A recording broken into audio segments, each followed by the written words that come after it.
Muy buenos días con todos, chicos. Les salve el profesor Wilfredo y el tema que vamos a trabajar el día de hoy es la invasión al imperio inca y la resistencia indígena. Pero para eso nosotros tenemos que hablar un poco acerca de los antecedentes, porque todo comienza con el descubrimiento de América. Vamos a ir avanzando rápidamente. Primero que nada, vamos a hablar acerca de Cristóbal Colón y sus viajes. Cristóbal Colón era de origen italiano, según la historia, genovés, posiblemente nacido un 31 de octubre de 1451. Lo que sí tiene una fecha exacta es que él llega a morir en España, en Valladolid, un 20 de mayo de 1506.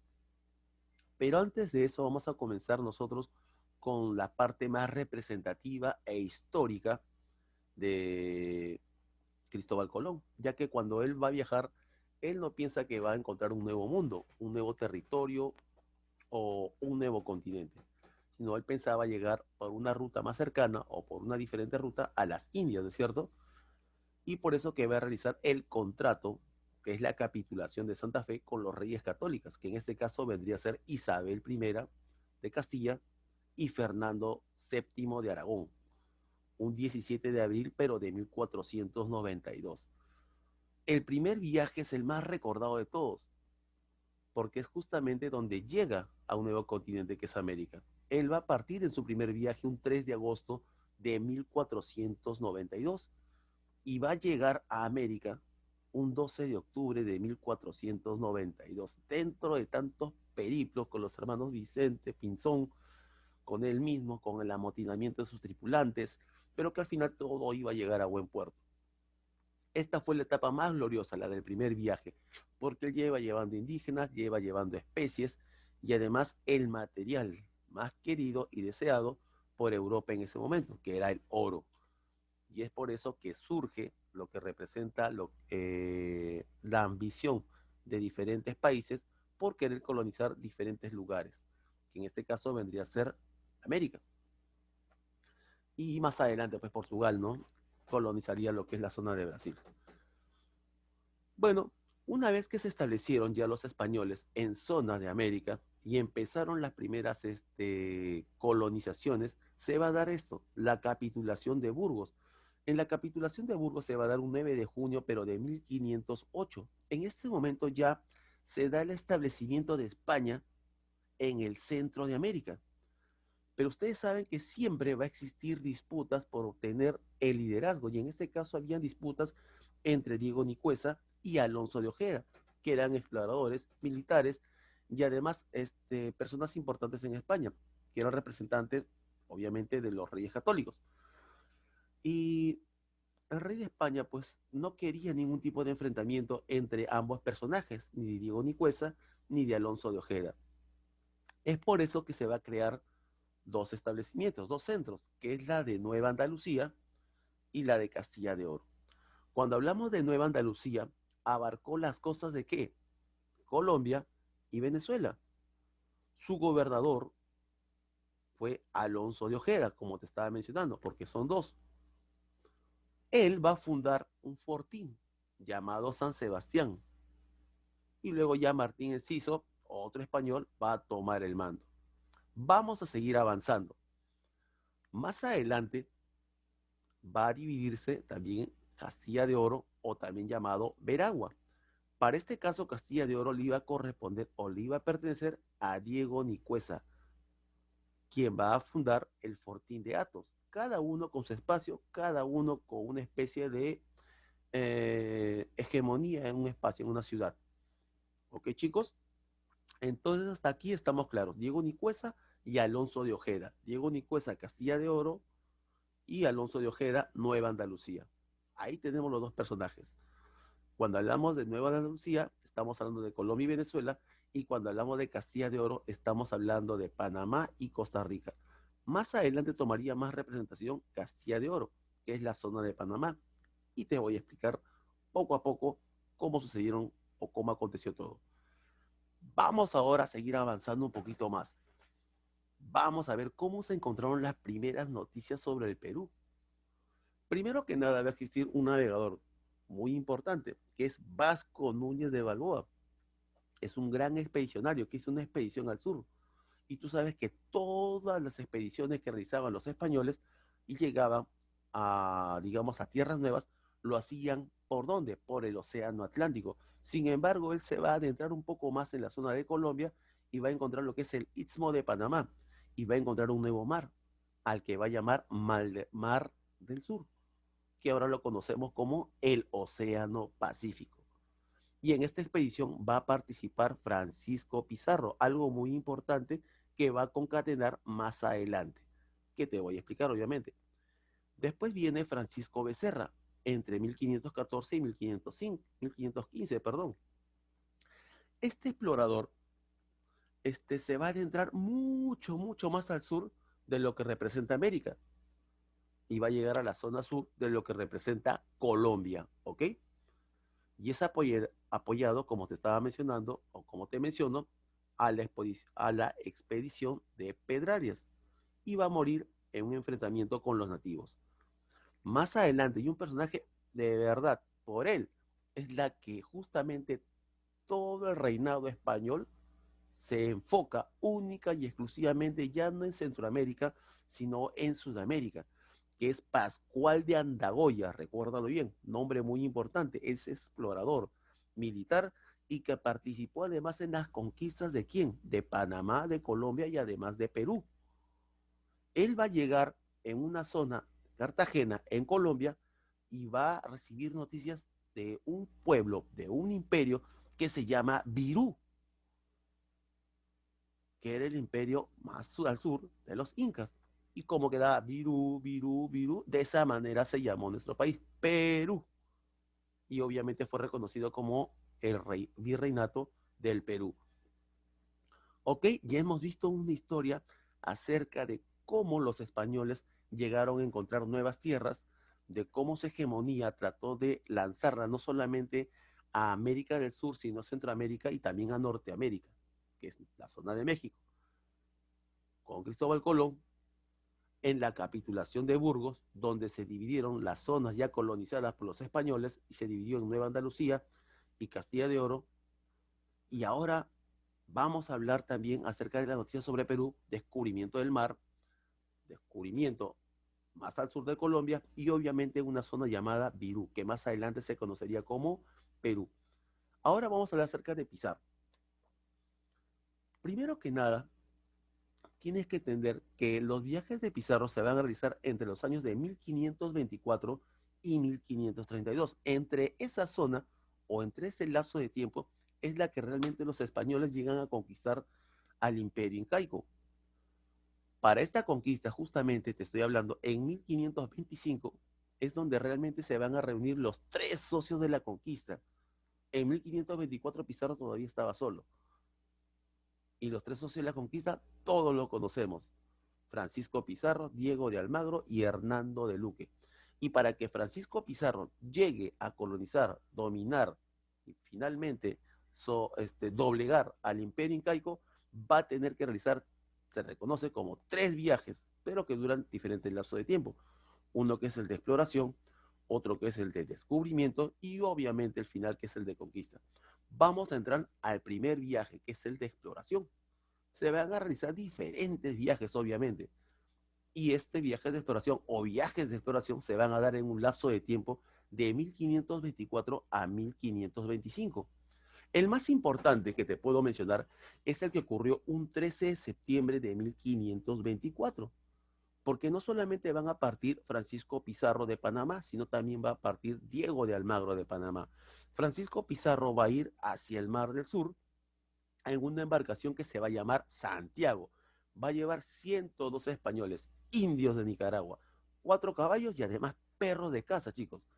Almagro también va a partir de Panamá con 64 soldados desde las islas, perdón, y pasaron por las Islas Perlas. Pero bueno, esa es otra historia. En ese ambiente, cuando llegaron a las diferentes zonas del sur, van a ser atacados por los nativos.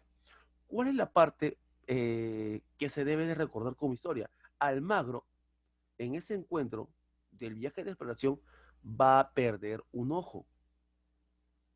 Pero Pizarro va a ser muy ambicioso y va a querer continuar. Almagro va a perder casi la vida si no es que es salvado por uno de sus esclavos negros. Y como te estaba diciendo, Pizarro quería seguir y continuar. Es por eso que decide avanzar y va a dirigirse a diferentes zonas y Almagro, obviamente, como se encontraba herido, no iba a permanecer con Pizarro, sino que se iba o iba a retornar, como así lo hizo, y retornó a Panamá. Pizarro siguió avanzando en las diferentes islas que acá te menciono, que son las Islas Perlas, Puerto Piñas, Puerto de Hambre, Pueblo Quemado y Chochama. ¿Ok, chicos? Esa es la parte de los viajes de exploración. Vamos ahora al segundo viaje. Ya había pasado todo eso. Pizarro seguía con toda la ambición. En ese momento se va a dar el contrato de Panamá, chicos. Profesor, ¿el contrato de Panamá entonces fue escrito? No, chicos, el contrato de Panamá simplemente fue hablado, fue entre que estuviera dándote la mano y decir, ¿lo prometes? Yo prometo cumplir mi contrato, sí. ¿Entre quiénes se dieron? Justamente lo que te estaba mencionando, entre los tres socios de la conquista. Francisco Pizarro, que representaba la parte militar, Diego de Almagro, que representaba la parte de la administración y la parte de lo que es adquirir la parte del armamento, y obviamente Hernando de Luque, que era la parte económica de toda esta sociedad. Además de eso, va a ser financiado, porque va a ser conocido como un cuarto socio, Gaspar de Espinosa, porque él va a subvencionar todo esto. Además de eso, se va a contratar en este segundo viaje, que es el de descubrimiento, a Bartolomé Ruiz. Y Bartolomé Ruiz era un gran navegante, ya que estuvo en un momento bajo las órdenes del mismo Cristóbal Colón, chicos. Durante el trayecto ellos van a ser atacados por diferentes oriundos de los diferentes lugares que se descubrían. Así es que llegaron a la isla de la Gorgona, isla del Gallo y la bahía de San Lorenzo. Pero mientras más al sur iban, era peor, porque los lugares que ellos llegaban, a los que ellos llegaban, eran pobres, pantanosos, incluso enfermizos. Tanto es así, y te comento algo más, dentro de este segundo viaje que dura prácticamente un año, Pizarro va a permanecer indemne. Él va a querer seguir avanzando porque sabe acerca de la historia de un imperio con grandes tesoros como es el oro y la plata. Pizarro va a permanecer. Profesor, ¿y qué pasó con Diego de Almagro? Obviamente ya habían rencillas tanto entre Pizarro y Diego de Almagro. Almagro se regresa para reunirse con Pedro de los Ríos, que en ese momento era gobernador de Panamá. Va a recibir Pizarro reclamo de todos los españoles que se encontraban allí. Pizarro, ni caso. Pero va a existir, tú sabes, siempre hay uno que es un poquito más hábil, un soldado llamado Juan Saravia, y va a enviar una copla. Una copla es una composición de versos de más o menos 4 estrofas, en donde se envía poéticamente un mensaje. ¿A quién? Justamente al que se estaba mencionando anteriormente, a Pedro de los Ríos, que era gobernador de Panamá. Y decía así, pues señor gobernador, miradlo bien por entero, que allá va el recogedor y aquí queda el carnicero. Si te das cuenta, y lo he puesto entre paréntesis, Almagro representaba al recogedor, porque él tenía la misión de recogerlos a ellos que se encontraban desprotegidos y con todo el maltrato que sufrían por Pizarro. Y acá queda el carnicero. Se referían obviamente a la persona que era demasiado ambiciosa y que no le importaba la vida del resto con tal de lograr sus propios objetivos. Y es por eso que más adelante el mismo gobernador Pedro de los Ríos, este gobernador de Panamá, va a enviar a Juan Tafur a recoger a los expedicionarios. Y ellos se encontraban en la isla del Gallo en esos momentos.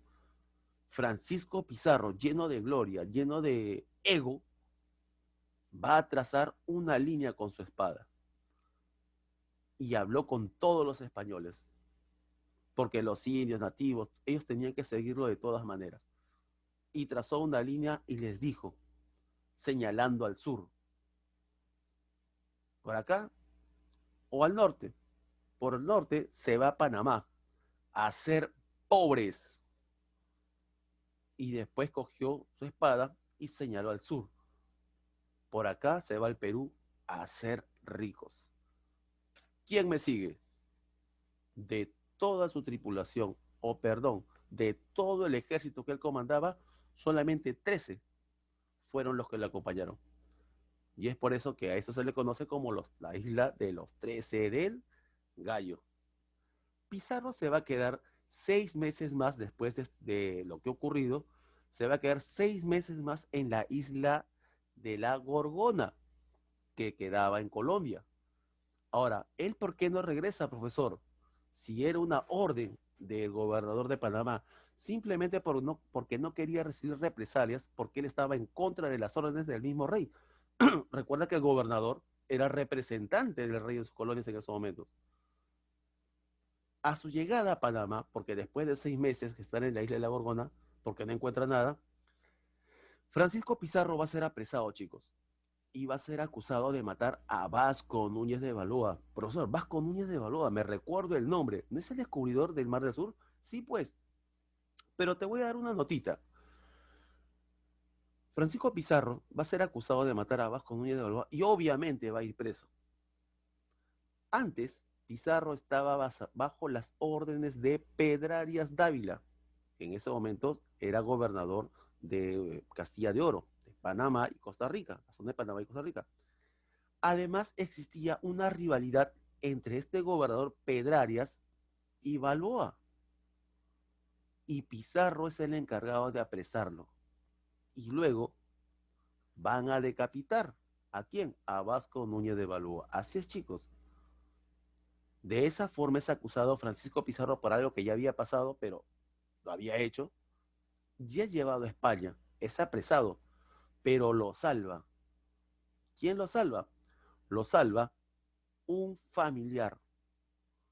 Lo va a salvar Hernán Cortés, chicos. Lo va a salvar Hernán Cortés, que es sobrino de él. Y más adelante él sería el gobernador general de lo que representa el virreinato de México. Pero bueno, esa es otra historia. Y gracias a sus influencias es obviamente que él sale libre y nuevamente comienza las negociaciones con los reyes católicos. Una vez que después del segundo viaje llega a España, es apresado, sale libre, él todavía sigue con su ambición. Señores reyes católicos, les prometo que voy a traer oro. Firmemos.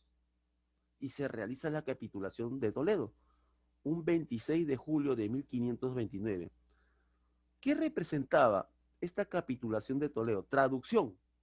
Era la autorización que le daban a Francisco Pizarro para no solamente el descubrimiento, sino también la conquista de Virú, o también conocido como Perú, o Imperio Incaico. Esta capitulación de Toledo fue firmado por Juana la Loca, que era madre de Carlos V, y la reina Isabel de Portugal. Entre todas ellas se dieron diferentes tipos de consideraciones, como que Pizarro recibe los títulos de gobernador, capitán adelantado, alguacil, con un, con un sueldo de 750.000 maravedíes, Almauro igual, Luque de la misma manera, fue nombrado obispo de Tumbes y protector de los indios, Bartolomé Ruiz, que lo ayudó, Pedro de Candia, los 13 del Gallo se hicieron hidalgos, y así, chicos. Ahora vamos al tercer viaje, el viaje de la conquista, que va desde 1531 a 1532. Profesor, entonces ya llegaron con fuerza a lo que representa el Imperio Incaico. Todavía no, chicos, porque ellos están pasando Colombia y tienen que llegar todavía a Tumbes, ¿no es cierto? Que va a suceder desde 1531 a 1532. ¿Qué es lo que va a pasar, profesor, una vez que crucen Colombia, toda la zona del sur y va a llegar cerca de la zona de Tumbes? Primero que nada, se va a enfrentar con el cacique Tumbalá. Cuando hablamos de cacique, obviamente estamos hablando que pertenecía al Imperio Incaico. Así es, chicos. Otro dato curioso que va a ocurrir en la época o el viaje de la conquista es que un español llamado Hernando de Soto, y muy importante, va a llegar con la primera mujer blanca, primera mujer española a pisar territorio sudamericano. ¿Cómo se llama o cómo se llamó esta mujer? La primera mujer en pisar suelo sudamericano se va a llamar Juana Hernández. Continuamos bajando, la llegada a Perú. Va a tener otro enfrentamiento con otro cacique que se va a llamar Chilemasa. Chilemasa en un principio va a ser su enemigo, pero más adelante va a ser su aliado y colaborador incluso de él. Además, ya cuando llega a Tumbes, va a tener el recibimiento en Tumbes, ya estamos en Perú, recibimiento del cacique Maizavilca. Los españoles lo tratan de una manera diferenciada y Maizavilca en agradecimiento va a regalar a su sobrino adolescente, un pequeñito de no más de 15 años, al cual los españoles lo van a bautizar como Martín y de cariño le van a llamar Martinillo, nombre célebre que también les va a servir incluso de traductor. Ya en Tumbes se va a fundar la primera ciudad del Perú, en el Perú, perdón, que es la de San Miguel. ¿Y dónde queda San Miguel, profe? Un poco más abajo, en Piura, un 15 de julio de 1532. Pero para eso, chicos, para eso, ya Francisco Pizarro, a su llegada, y conversando con los diferentes caciques y curacas, se había enterado de que había enfrentamientos internos en el imperio incaico. Y dijo, ok, me voy a aprovechar de eso. Y va a recibir diferentes enviados tanto de Atahualpa como de Huáscar. Y es por eso que su ingreso fue más fácil. Y ya cuando viene la llegada a netamente para poder completar su conquista, se va a llevar con la sorpresa de que la guerra conflictiva entre Huáscar y Atahualpa, Atahualpa la había ganado y es más, lo había apresado. ¿Y quiénes eran, profesor? Los principales generales de Huáscar. O eran dos chicos, Quisquis y Calcuchimac. Y Calcuchimac más adelante es la que va a dar muerte, obviamente, a Huáscar. Te explico ahora cómo. Vamos ahora a hablar acerca de la captura del Inca. Ya estamos cerca, chicos, ya, de completar toda la faena que le costó a Francisco Pizarro realizar durante tanto tiempo. Captura del Inca. Una vez llegados a la zona del sur peruano, bueno, para ellos el sur, pero para nosotros el norte,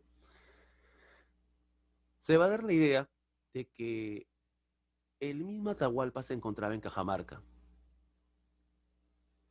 se encontraba en los baños del Inca, resguardado obviamente. Va a querer Francisco Pizarro conversar, va a querer una reunión con el mismo Atahualpa. Atahualpa se lo da. Pero ¿qué pasa? Francisco Pizarro era una persona muy, cuidadosa, por no decir, no lo sé, pero trató de guardar a toda la armería que tenía, todo el poder en diferentes partes de Cajamarca. Y es así como se reúnen tanto Atahualpa con diferentes personajes de España, no necesariamente con Francisco Pizarro, que también era parte de. Dentro de ese momento se encontraba un dominico, un sacerdote llamado Vicente Valverde, que le entrega la Biblia a Atahualpa. Cuenta la historia que Atahualpa tira la Biblia y es por eso que se produce el ataque de los españoles. Pero recuerden una cosa, antes de que Atahualpa tirara la Biblia, primero los españoles habían sido recibidos con bebidas y era la bebida sagrada de los incas. ¿Y cuál es la bebida sagrada de los incas, profesor? La bebida sagrada, ustedes saben que es la chicha de jora. Y la chicha de jora fue rechazada y tirada por los mismos españoles y por el mismo Francisco Pizarro cuenta la historia. Y es por eso que Vicente Valverde al hacer eso, y obviamente también como Atahualpa no sabía lo que era un libro, no sabía lo que era un papel, y obviamente no sabía lo que representaba para los españoles y para los europeos, lo tiró. Profesor, pero yo me recuerdo de que el imperio incaico, los indios que apoyaban y estaban al resguardo de Atahualpa, obviamente eran más que los españoles. ¿Por qué tuvieron tanto miedo? Pues ellos no tuvieron miedo, chicos, a la cantidad de españoles e indígenas que apoyaban a los españoles. ¿Cuál fue el punto de quiebre? Fue las armas de fuego, chicos.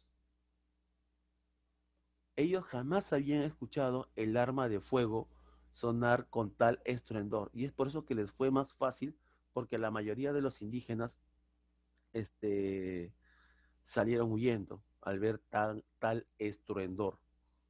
Y fue más fácil, obviamente, capturar al Inca Atahualpa. Entonces, ¿qué es lo que promete Atahualpa una vez que ha sido capturado? Si me liberas, Francisco Pizarro, te prometo que yo te voy a llenar un cuarto hasta donde alcance mi mano y me empiño todavía de oro. Y además te voy a llenar 2 cuartos más, pero de plata. ¿Qué te parece? Tanto es así, te cuento un poquito más, que Atahualpa era una persona tan inteligente que incluso se hizo amigo de Hernando Pizarro y de algunos de los oficiales que estaban ahí, o militares. Cuenta la historia de que incluso él llegó a aprender a jugar ajedrez. Pero bueno, ese es alargarnos un poquito más. Cuando Atahualpa cumple su promesa, antes de que él sea condenado a muerte, va a buscar que muera su hermano Huáscar. ¿A mano de quién? De Calcuchima. Y va a morir ahogado en un río, en el río de Andamarca, porque él sabía que a Huáscar, si es que perdón, claro, si Huáscar se encontraba con los españoles, tal vez él podía ofrecerles más y los españoles no sabían a quién tenían que apoyar. Finalmente Atahualpa no es muerto, pero te cuento un poquito más, Pizarro no lo quería matar. Realmente Pizarro no lo quería matar. Quienes sí desearon matarlo fueron el resto de sus compañeros, porque tenían miedo de represalias que tuviera el mismo Inca. ¿De qué fue acusado? De traidor, fratricida, incestuoso y de hereje. Hereje por rechazar a la religión católica. Sí, pues, pero si él no conocía la religión católica, imagínate de qué lo acusaron.